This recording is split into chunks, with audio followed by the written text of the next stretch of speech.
Y'all, so I thought I would hop on here really quick and do kind of like an impromptu video because why not? Why not? Why not? Take a crazy chance.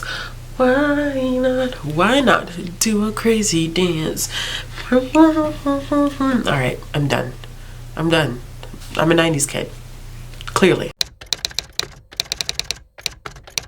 Hey y'all, welcome back to Bookishrealm. This is Ashley here. Welcome if you are new, and if you're not, thank you for returning. So I thought I would do a little video. I was thinking about this the other day, where just kind of looking at my reading taste and what I kind of gravitate towards, and knowing that there are some genres that I read more than others, certain formats that I lean towards more than others. A lot of that has to do with life experience and what I currently have going on in my life. And so I was thinking about the fact that, hey, you know, I really don't read a lot of classics.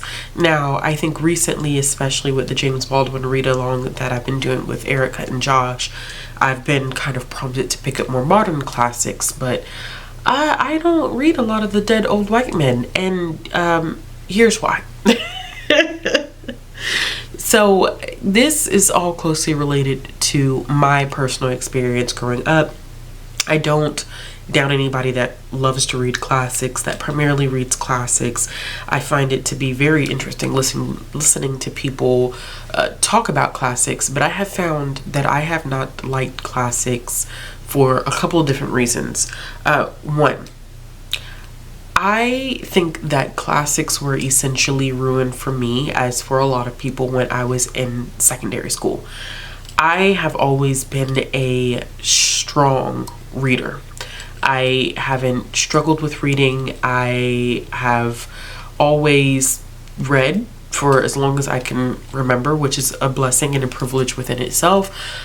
But, you know, in high school, especially in high school, but it started about my 8th grade year, which is middle school here in the US, and most places in the US, 8th grade is your final year of middle school. I was reading Romeo and Juliet. Now, because of where I started school and my age, I was not 13 when I started 8th grade. I was actually 11 when I started 8th grade, and I turned 12 my 8th grade year. So at 12 years old, I was expected to not only read, but interpret and understand, dissect, be able to critically analyze Romeo and Juliet by William Shakespeare. Now, thinking about this in my 30s, a 12-year-old, regardless of reading capability, you know, because it's one thing to be able to read the words I see on the page, but comprehension is a completely different skill set. And so while I was able to read the words, the comprehension part was not there. And even with things like No Fear Shakespeare and all of these other resources that they had available to me at the time, and which I think are still available to students now, there's no way that I could have seen 11, 12-year-old me being able to comprehend and understand the many layers that exist in Romeo and Juliet. Now, granted, it is one of my favorite Shakespearean plays. However, I think that it was challenging. It was intimidating. It stretched my brain in a way that I think was just not necessarily okay for 11 or 12-year-old. So we transition to me going to high school, and then we start diving into all of the things, all of the classics, from Fahrenheit 451, of Mice and Men, Tessa Durblet, whatever that book is, y'all, because I'm not finna sit here and embarrass myself. Between that book, I remember reading Yellow Wallpaper, reading Lord of the Flies. Like, I'm not saying that there aren't kids that exist that don't have a firm grasp on that stuff, but I think that introducing that complex of literature to someone who is my age, young, you know, I started high school, was I 12? Yeah, I was 12 going on 13 my freshman year of high school. I am still baffled about the things that I was reading at that age and was expected to understand. Great Expectations. Like, I think that a lot of those works should be saved for post-secondary education. I think that classics have, for a lot of us, and not everyone because I can't speak for everyone, but I think for me and a couple of people that I know who we've spoken about it, it has essentially tainted our perspectives and views of classics. It has, in some cases, with some of my friends, it has essentially ruined their love for reading because they associate any form of reading with the classics that they were taught in school, and so reading just has become a chore. It's something that they don't enjoy. It's not something that they want to explore in their free time.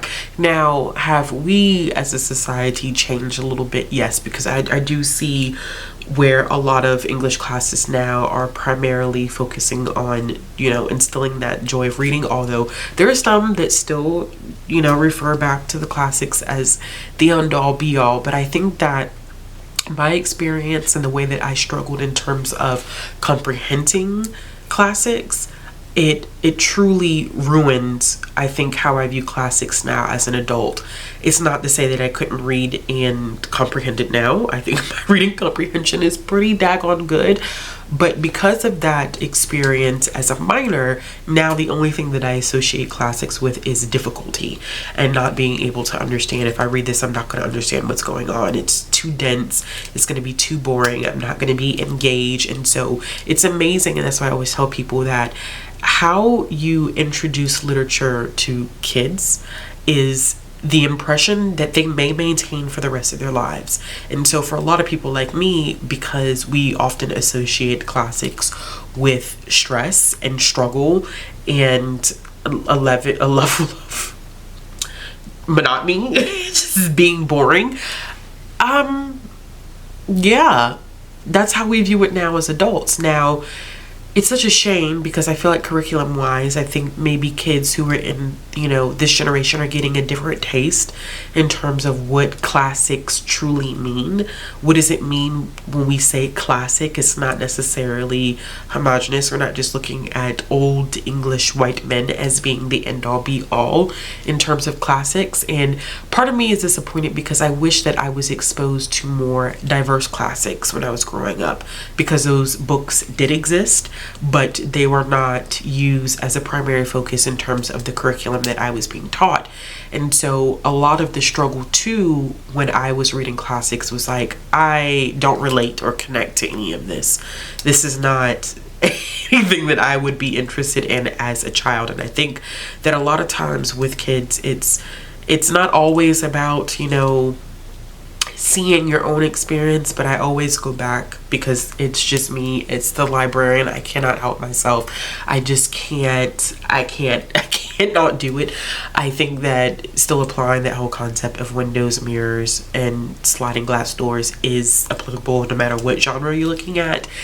And so I was not getting any exposure to classics that were broadening my horizons, or where I was seeing my own lived experience or learning about someone else's culture and lived experience.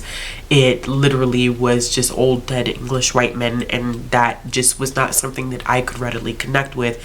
And so now, even as an adult, I have to consistently remind myself that that is not the definition of a classic. And I know people are like, well, it's clear. It is clear, but I think that once you have been conditioned to view literature in a certain way, when you've been conditioned to define classics as one specific thing, that's what you get used to doing it as. And like I said, times have changed a little bit now where I think that curriculums have gotten better, but when I was in school, that's what was the definition of a classic. That's what I knew as a classic. And so it has taken a process of unlearning, and there's still a lot of unlearning that I'm doing right now, where learning more about modern classics and learning about the diversity that does exist in classics and has always existed in classics, reading classics from different countries that are translated, and I was never exposed to that. So I grew up,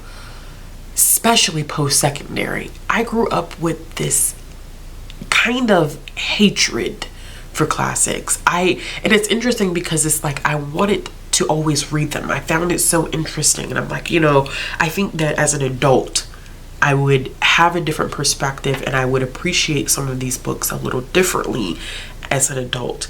But the little version of me is still somewhere there that's like, no, I can't do it. I literally have 2 shelves that are on the other side of the room. I have 2 shelves that are full of nothing but classics. Penguin, the Black Spine Penguin classics. I have the Barnes & Noble classics I was collecting, and I have been intimidated for the longest time to pick up any of those, even though there is a certain level of interest there. But there's still this underlying hatred for the experience that I have had reading classics and trying to work my way out of it, which is why I was so adamant about, not just because I'm deeply intrigued by James Baldwin, but also because I know that a lot of his works are considered modern classics. And I thought, joining Erica, that's a great opportunity to kind of break out of what I'm used to doing and push my own boundaries a little bit. And so I don't want to make a concrete goal or anything about, where am I at with reading classics? Do I want to create this challenge in reading classics? I'm honestly, y'all, at a point in my life right now where I'm literally going with the flow of a lot of things. I'm only investing my energy into the things. I'm not trying to create any unneeded pressure or stress for myself, and so I'm not going to do that. But I thought that it would be interesting to kind of sit down and reflect on how my schooling has so greatly impacted how I perceive classics and why I ultimately have a strong dislike for them. There is a part of me, if I'm being 100% honest with myself, there's a part of me that does not like them. But there's this other part of me that's like, you have been conditioned and brought up in a culture that has viewed classics as one way, that exposed you to classics way too early before you were able to truly comprehend what you were reading. And so there is this slight disdain. This feeling of classics make me feel like I'm not smart enough. And that's wild to me because I know that I am. But it's just that conditioning, that feeling, that struggle that you associate one thing with another, and that feeling of struggle and not being smart enough and not being able to correctly analyze, trying hard to sit in class and like, okay, well, what does this passage mean? And you're kind of like, I have no idea. How could we possibly know what it means? The guy's dead. You could have meant a million things by this passage. This could mean a million different things. I struggle with it a lot. And I look at reading classics sometimes as a chore. It's like it's associated with academia. I can't read a classic for pleasure. I can't read a classic for fun. I must read a classic, and when I'm reading a classic, I must have this deep personal relationship with it, and I must, analyze it and look at it deeply, and I can't just enjoy it for what it is. Which is so unfortunate that my experience with classics has been ruined to the level that I can't disassociate classics with secondary education. I absolutely loathe that, but it explains why I dislike them to a certain degree. I don't like them. and I'm working my way out of that. But I'm doing that step by step. Like I said, no goals here, no priorities. I just wanted to get on here and explain why I don't really care for classics a lot. And that I wish that my experience with them was a little different. I did participate in a conversation. Bethany did a whole discussion on her channel about the impact of classics. And it's definitely worth checking out. We did this a while ago. This is probably sometime last year. I think we had this discussion because I think it was when right after I moved.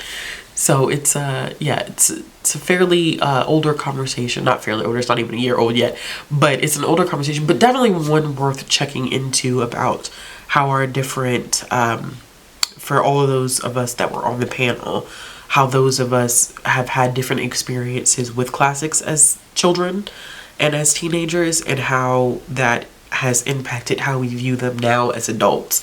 And I think that is the key to it, is I think how you have these interactions with classics as a kid is, I think, how you end up a kid, a teenager, a young adult. It's how you end up perceiving them when you are a full grown adult.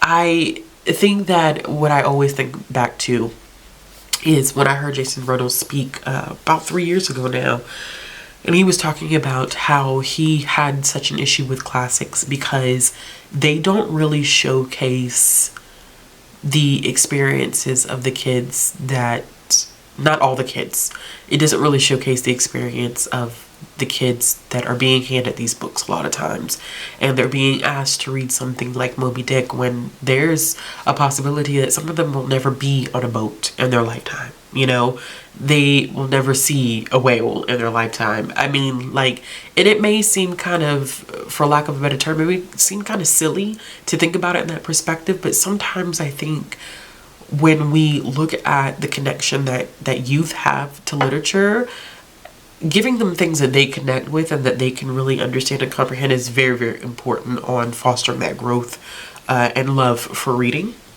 And so I see how it can negatively impact, because it definitely negatively impacted me. I am thankful that it did not deter me from reading altogether, because I know it's done that to some people where people don't even like to read at all. Like no, I'm good. Reading is boring. And it's like, no, it really isn't. You just haven't found the book. And I always tell people that. We're like, oh, reading is boring. And I'm like, you probably had a not so great experience with reading. And you're probably connecting that experience to reading overall. And you just haven't found the book for you. So yeah, in the comments down below, let me know, like, what has been your experience with classics? Like, do you love classics? When you were growing up, did you have access to them? Were they taught in your educational system? Like, how do you feel about classics? I mean, I will get to that point where I think I can read them for enjoyment, but I don't think I'm quite there just yet. I think I'm having an easier time with more modern classics than others, but I'm not at the point where it's just complete just ease of I'm reading this for enjoyment and pleasure. I don't think I'm there yet. I haven't, you know, unpacked a lot of my feelings about classics just yet, but we will get there one day. Anyway, like I said, let me know in the comments down below what your experience has been, how you feel about classics, and as always, if you like this video, give it a thumbs up. If you want to see more content from me, click the subscribe button and hit the bell for notifications. If you're looking for ways to support the channel or follow me on social media, all the links will be down in the description box below, and I'll be back with another video soon.